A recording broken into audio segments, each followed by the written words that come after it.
All right, hello and welcome to Outraised Voices. I'm your host, Sharon Lee Williams, and I'm so glad, as I always say all the time, I'm glad you're here. Thank you for showing up again if you've been here before, and if you're new to the show, thank you for coming. I appreciate you, and I know you're going to enjoy this wonderful show and learn.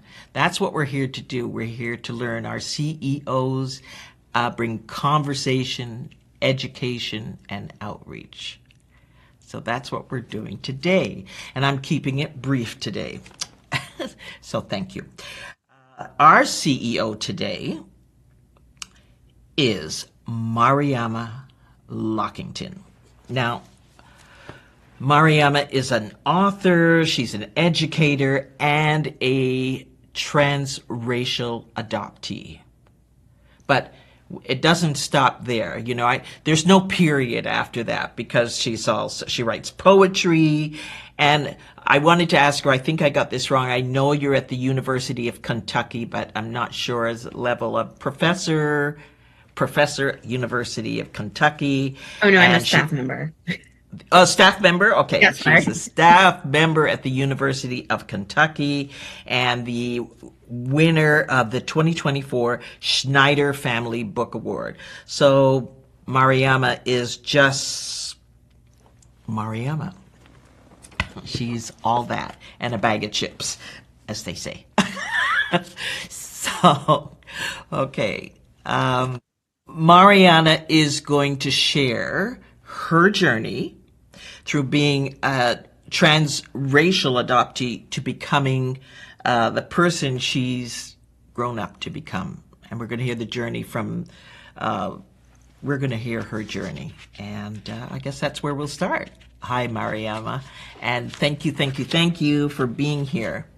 So I'm going to jump right into this.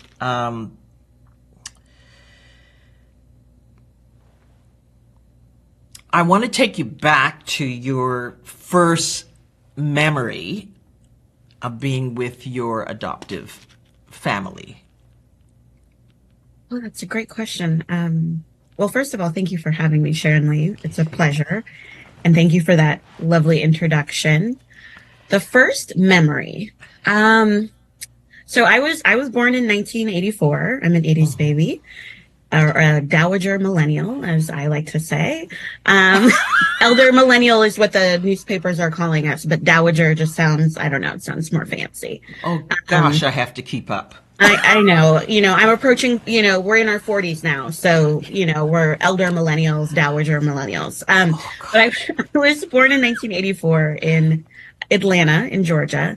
And I was in foster care for about 3 weeks before I was adopted. And I was actually not in the same state as my adoptive family. So I was actually flown across the country by a social worker, and I met my adoptive family in the airport in Colorado for the very first time. Now, I don't have memories of that moment as a tiny baby, but I do have pictures because there were a lot of pictures snapped of that moment of my parents, who are white, meeting me in the airport. I was wearing like a little red Santa-inspired onesie. And there's also a picture with a blonde social worker that was the one who flew with me across the country. So that is maybe a first image I have of sort of me arriving and being welcomed, greeted by my parents, who at the time lived in Colorado as I came from Atlanta. So you were what age? I was 3 weeks old when I was on a plane. So you were 3. Oh, I don't know why I remembered you as being old. So you were in care from birth. You were so you spent your first 3 weeks of life in care in Atlanta, in a foster home in Atlanta, and then you were. I always want to say the word chosen. I don't know if that's the right word, but you were chosen and became a gift to this family in another state. Yeah. I think gift is often a word that's used. For me, it's also important to say that I was separated from my family of origin because it is I was very young and I was a baby, but it was a separation from biological family, which we can talk more about later. But Mm-hmm. yeah, I was actually, the reason I know I was in foster care is because in my very limited file that I have, there's actually, maybe 4 pages of stapled handwritten notes from my foster mother. Do not know who this woman was. Do not have memories beyond this little, artifact. But she kept a daily log of me as an Oh, infant and a newborn and said I was a happy baby and, how much I ate and how much I needed diaper wow. changes. And so it's very limited, but I do know that I was in the care of some woman for my first 3 weeks who Who took care, cared? who Who cared. cared? And then I was, my parents, they had heard about the adoption agency through they had close friends who had adopted another little girl. And so I think they had initiated the process after talking with their friends. And then I was flown across the country, which is maybe not something I hear very much for domestic Yeah. adoptees. Definitely, Mm-hmm. if you are a transnational adoptee, there is some type of travel, obviously. Yes. But yeah, I have my very first pictures that then become sort of these memories or part of the narrative of my adoption from being in the airport, my parents at the gate, because you could come to the gate then Mm. waiting for me, and then us in, airport seats, them holding me. And I was their first child. So they had struggled to get pregnant before adopting me. And so I am the eldest of now 4 children, which we can talk about in a little bit. But I was baby number one, and they met me at the For airport. adopted children or Uh, for so 3 adopted children, including myself, and then they have one biological child. Yeah. you Yeah. hear that often, right? People Yeah. adopt and then all of a sudden they're not all of a sudden they're able to become pregnant on their own. Very, Correct. very interesting. So, um, I guess one of the questions in my head, I mean, that it is for later, but I might jump back and forth in terms of I've always wanted to understand. I know you work with families who adopt outside their race or adults who have been adopted outside their race. And I always had the question in my mind, do they tell you, families tell you why they've chosen to adopt outside of their race or culture? That's such a good question. I think so. A lot of my work with adoption is actually I'm more focused on working with and alongside fellow adoptees, whether transracial or not, transnational. I find a lot of joy in that particular work. In my writing, make writing for young people who might be adoptees or might have multiracial families. Um, but I have done some work with adoptive parents through different organizations where I've sat on panels or I've led workshops for prospective or current adoptive parents who are white and maybe adopting transracially. I think it's interesting because often what I hear and what I heard from my own parents was, oh, race didn't matter. We just wanted a little baby. And so it didn't matter. And I think that comes from not I don't think that comes from a bad place of like, it didn't matter to us what she looked like.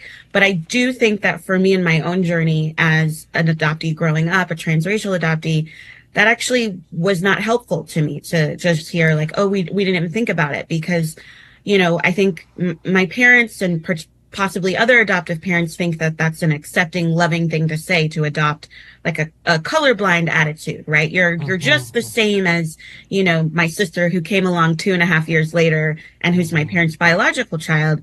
But the reality of it is I'm not just the same. And that's not necessarily a bad thing, but it is an important difference. The way that I was walking through the world as an elementary school student was very different than the way my sister, who was born a couple years after I came along, was walking through the world. My experience was also very different from the way my parents were walking through the world. And so I think that's something So, I hear a lot, right?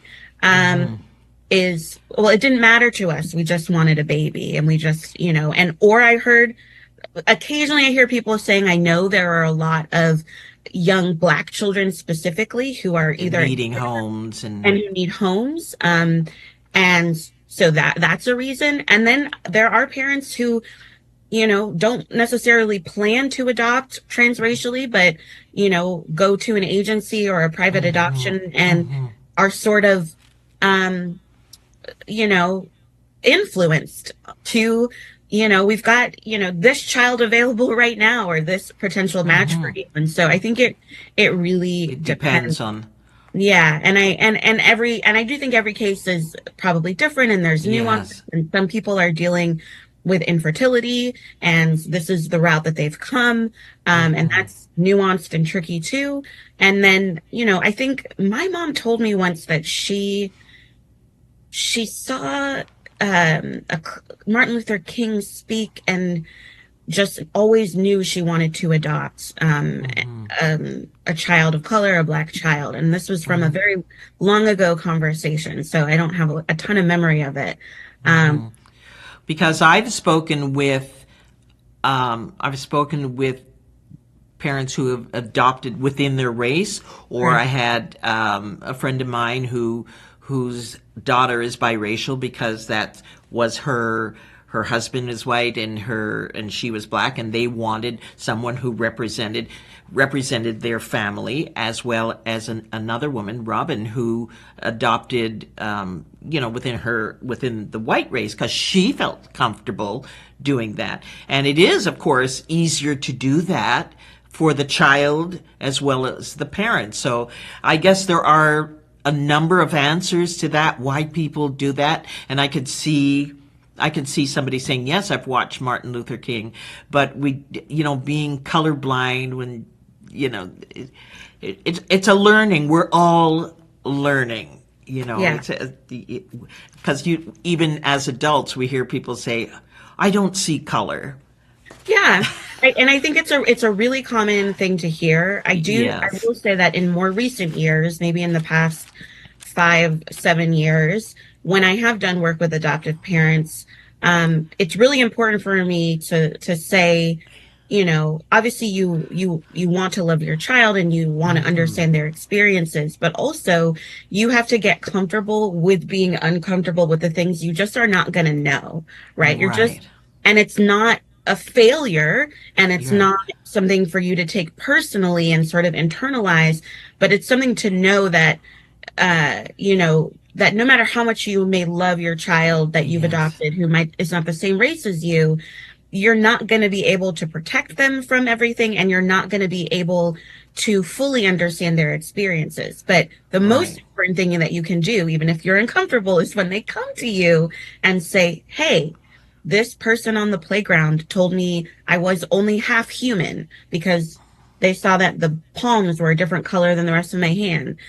Instead of to brush that aside or get uncomfortable, is to say, I believe you. How did that make you feel? Right? To ask questions and not dismiss it and say, oh, I'm sure they didn't mean that. Right. And so that is something that I feel like more so has been a conversation. It's like, how do I show up for Yes. my child of color, for my black child, because I am realizing that our experiences are not the same. Yeah, that, like you say, it's conversation and education, because people don't know. We think it's all going to be. I don't know what people think. Actually, I shouldn't say that. But even as an adoptee, or anytime you're raised outside of your family of origin or culture, I mean, there is. Even if you're with the most loving family, which I've learned, the most loving family, at some point there seems to be right around 20 when you're heading out into the world. It's like, where do I belong? And it doesn't matter if you're raised within the race or any. Who are my people?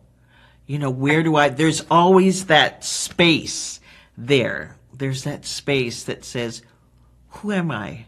Who am I? Who am I? So,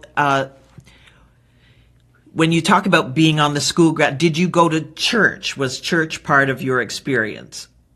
It wasn't. I was not raised religiously, although, there were spiritual practices and, my dad practiced yoga and meditation. And, I like to say in some ways that music was a form of spirituality in Yeah, my I was going to go life there. growing Yeah. up. Because while I did not grow up going to church on Sundays, Yes. what I did grow up doing is Fridays and Saturday nights. My father was a cellist and a singer and a piano player, but mostly he was a conductor of orchestras. And so Oh, beautiful. often Friday or Saturdays or both evenings, we would get on our concert dresses and we would go to the symphony and watch our dad Oh, conduct on stage and then scurry backstage during the intermission oh, and how hi to the wonderful. musicians. And so that was a part of that was like a very consistent part of growing up, was going to concerts, being exposed to the arts in all forms, but specifically music, and watching both my parents progress in their careers, but then also moving around a lot, because as he Yes. got more jobs from, associate music Hmm. director to music director, we moved from Colorado to various different places all over the country for his career mainly. So there I see you taking on this family value. They're creatives and Mhm. you're a creative. Correct. Yes.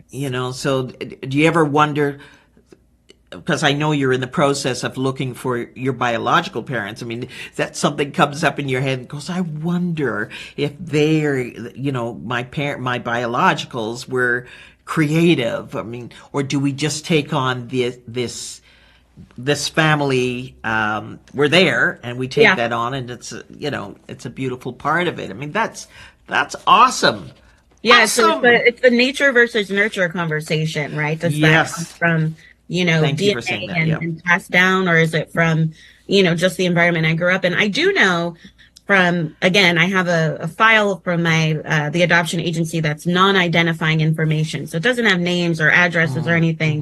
But I do know that my biological mother was a singer and enjoyed singing in her church choir. So I do All know right. that little fact. And that to me is a huge form of creativity and self. Yes. So, yeah. Yes. Yes. Um,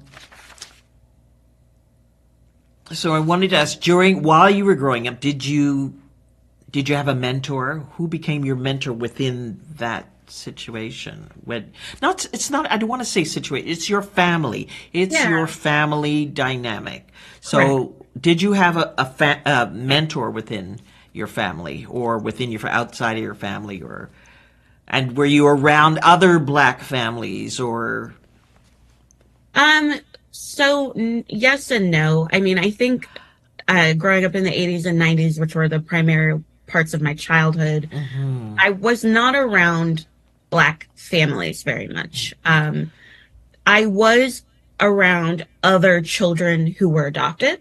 So I don't know if these count as mentors because they're sort of peer mentors, I guess, but yes, there yes. are three well, they're not, they're grown adult women now, but there were three Black girls growing up from, toddlerhood through high school that were very important to me as a Black adoptee. And they were also all Black adoptees.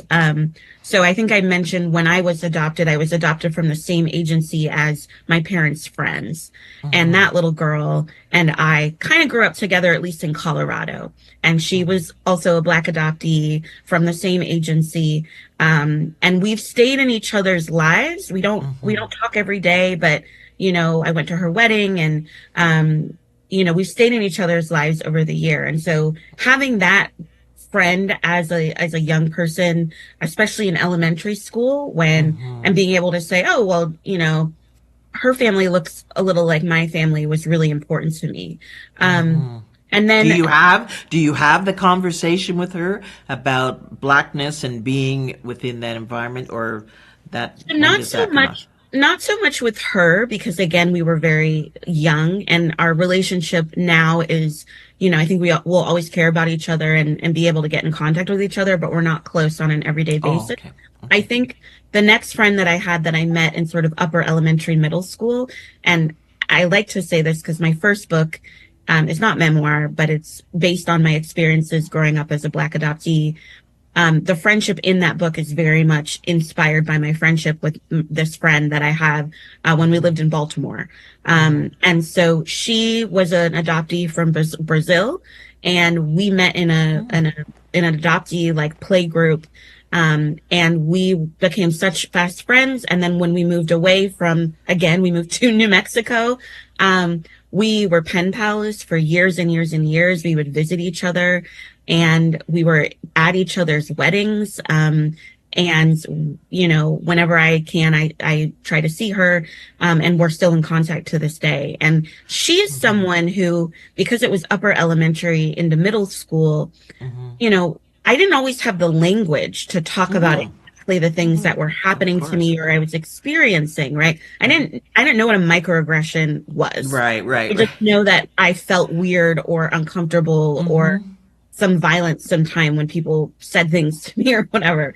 But we had this strong bond because we were like, oh, well, our families are the same, essentially. And, we would do make believe and talk about our lives in the future and what we would want to do.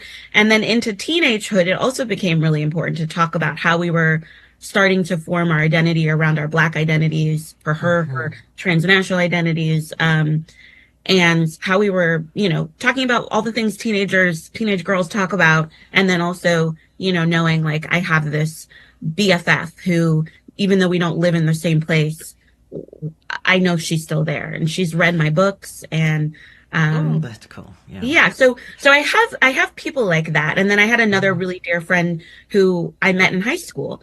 And she and I definitely talked about being awkward Black girls. And yeah. So how do you identify with being a Black? What does that mean when you said we're talking about when identifying with being a Black girl? What does that look like? Is it in music? Is it in dress? Is it in what does that look like for you? Yeah. I mean, I think for me it was. I mean. Now I know that there's not a way to be a Black person, right? Like, yes. There are stereotypes, but we're not a monolith in the same way adoptees are not a monolith. So I know that now. But I think as a young person, I did try on certain things to try to figure out what made me Black, right? And I knew it's not, I wasn't adopted by someone who's my same race. So there was never a secret that I was adopted or that I was Black. I knew that. But I also did not have a lot of adult role models in my everyday life in my community who were Black people, maybe until high school. I didn't really have that. So for me, yes, music. I in particular got really attached to Black jazz singers. Like I still to this day, Billie Holiday, Ella Fitzgerald, Nina Simone. Those are, even as a little girl, I was like listening to those Adams, Natalie Cole. Were your parents listening to that type of music as well? Really. Not at all. Okay. Not really. I mean, were you playing it in the house, or you're not playing? Yeah, it or I was buying at a time where I could buy my own CDs or tapes and listen on a Walkman or a CD player. But I really got attached to that particular type of music. I will also say that it felt safer to get attached, and this is a nuanced. It felt safer to get attached to that type of music because my parents, even though they weren't listening to it on a daily basis, they considered it music. Now, when I started listening to rap or hip hop or, other forms of music, they were a little less okay with that and a little more judgmental. I think that's standard. Yeah. Could be across the board with across the board. Parents. But I love all types of music, right? So, Lauryn Hill is one of my top 5 albums, The Miseducation of Lauryn Hill. So anyway, so yeah, that was a way through music, right? And I think, through dress sometimes, but I think that's normal. You're trying to find your style and what you like as a young person. And I think another way that I try to connect is through cooking and learning how to make dishes that maybe more traditionally show up in Black families and Black cultures. And I love to cook. What's your favorite dish to make? Well, okay. Oh, I have a lot of favorite dishes. I mean, I have like a comfort dish when I just need comfort. I make salmon and rice and veggies. I do on New Year's, I do black-eyed peas, greens, and pork and cornbread.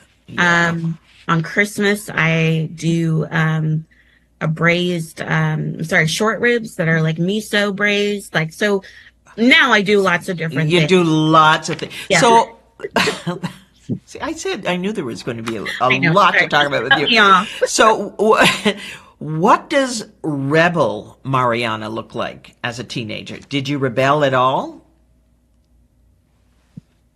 I think that's complicated because something that, and I'm again, we're not a monolith, but something that often Hmm. happens with adoptees is um, a lot of overachieving, a lot of perfectionism, and a fear of if we're not what our parents bargained for, then, Hmm. are we going to be given back? Are we going to Yeah. be thrown Yeah. away in some capacity, right? And so Yes. Yes. no, I mean, I absolutely was a teenager and did all the things and experimented with all the things that teenagers often do. But I was also a young person who really craved structure and Hmm. routine and rules. Hmm. And in my family growing up, yes, we were all artistic and people are very talented. But for me, there was a lot of chaos as well. Um, I was I I was homeschooled, but not really homeschooled, sort of unschooled from second through high school. I Hmm. missed a lot of important math. I missed a lot of things that I Hmm. needed. We moved around a lot. Um, and I have family members who struggle with mental health as well. And so I spent a lot of childhood and young adulthood sometimes feeling like, well, who's the adult here? And Hmm. with a lot Hmm. of anxiety, I also live with chronic anxiety. So with a lot of anxiety. And so for me, not being in school felt horrible. I did not like Hmm. homeschooling. Not having a structure to my day sometimes, my parents were very Hmm. much like, we're gonna have a farm, go see, check on the chickens and wander Hmm. wander around. Um, so I think my rebellion actually was after some sort of moving around in middle and elementary school and not feeling like there was a lot of structure or sometimes feeling unsafe or not Hmm. understanding the different things adults in my family were going through. I Right. think high school came along and we moved. We moved from New Mexico to Michigan. My dad got yet another job. And my parents sat us down, and the only thing I said to them was like, I don't care if we move. I will be going to high school. And what I didn't say to them is I had made myself a whole plan on how to be a normal, teenager. I was going to go to school. I was going to get a boyfriend who played a varsity sport. I was going to get a group of friends. I was going to wear cool clothes. I was going to get my braces off. And I was going to join, high school clubs and sports. And I was going to be like, Normal. normal, right? And the stuff going on in my family regarding mental health and stability and the Yes. stuff going Yes. on as far as people not recognizing me as part of my family when we're out in Hmm. public, that stuff was gonna be secondary to like me being a normal teenage girl, quote So, unquote. so when you say, I want to go back a little bit because when you say your parents, of course, didn't understand what, or maybe they understood but weren't ready to talk about it or didn't want to talk about it because maybe they think that would be have a lot of impact on you. But by not talking about it, you were impacted. Did your parents ever tell you that they got flack for adopting a black child? Yes, I think later in life they did, and I think there were moments in my childhood where maybe my mom didn't say so much to me, but where I felt the tension or uncomfortableness, in people's way they treated us. I know there is a story from childhood where, typical, you're a kid who's preschool age, you're on the playground, and your parent says it's time to go, and you throw a tantrum. And I do know that I did that at one point, and my mom, started pulling me away, dragging and screaming. And there was a black family that came up and said, "Hey, is that your kid?" Right? Um, I do know there are stories like that. Um, but I think we as much as I knew I was black, I knew I was adopted, I think my parents did try with the tools that they had. Maybe at Right. the time, I would find black history books just on my bed. But I think the hard part about that is it didn't feel like it was something that was ingrained in our family. Like we talk about these things, like we talk about what the civil rights movement was. It was very much like, well, this is something Mariama will need, right? Mm-hmm. And so in a way I felt alone in some of it because Mm-hmm. there was an acknowledgement, but then there wasn't a like discussion. How does this manifest in our day to day? What do we talk about these people? Um, so I think that was a little difficult growing up. Sometime was Mm-hmm. not always feeling like I could go to my parents. Like if they left me a history book and I saw something in it, was it okay to go to them and say, "Hey, I'm Mm-hmm. really bothered by this, or I'm thinking about this." Mm-hmm. Mm-hmm. So writing really became a way for me to Mm-hmm. process my Yeah. identity and the big questions I had and the grief that I had around, Mm-hmm. I from a very, it's not even just when I turned 20, there's a moment of coming out of the fog when you're an adoptee. But Mm-hmm. I, from a very young age, was writing poems and questions about who am I? Who do I look like? Mm-hmm. What did my mom smell like? I have all these poems and writings from very young age, feeling a lot of grief and isolation from not knowing that, but also not feeling like I could take that to my parents because it would be a betrayal. That's how I felt. Yeah, Um, I understand yeah, that. I yeah. absolutely understand that. I